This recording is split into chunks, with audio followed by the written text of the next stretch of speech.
गत सप्ताह आम नियालीर प्राची टीवी आ जिंदाबाद नियाली रे जो न्यूज प्रसारण होता किशोर चंद्र भोईकर घर निया लगी जाइए तो आम देखला बहुत दुख प्रकाश कलु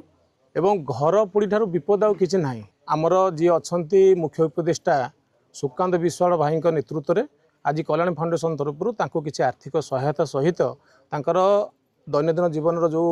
किसी व्यवहारिक जिनिस ग्रोसरी ये सब जिन कल्याण फाउंडेशन तरफ सहायता हिसाब से दिगला 10,000 टंका आर्थिक सहायता देचु अन्य जिन बहुत देचु। प्रभु जगन्नाथ पाखे प्रार्थना करुच्ची जे घर पोड़ी ठार विपद ना एमती विपद क्या न आसू नियालीर पुओ हिसाब से नियालीर बुद्धिजीवी हिसाब से मुझे चिंता कर नियालीर विकास हो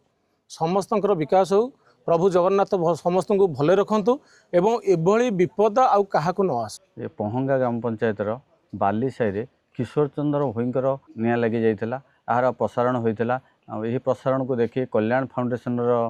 उपदेष्टा मुख्य श्रीजुक्त बड़ भाई सुकांत कुमार विश्वाल महोदय एवं कल्याण फाउंडेशन सभापति सुमित्र लेंका आमर ये बाघमरार पुओ जे कि आसी आमर किशोर मौसा को गोटे मासर राशन जिनस एवं घर विभिन्न प्रकार उपकरण जिनस एवं आर्थिक आकार 10,000 टंका साहाय्य कले एवं जेहेतु अंचल पिला से दुख प्रकाश कले एवं जपटे घर पोड़ी हूँ गोटे बड़ विपत्ति जिनस एवं आमर जगतर नाथ श्री जगन्नाथंकर प्रार्थना करुँ ये विपत्ति आमर अंचल क्या न आसू एवं आज से तरफ आम समस्त उपस्थित होती।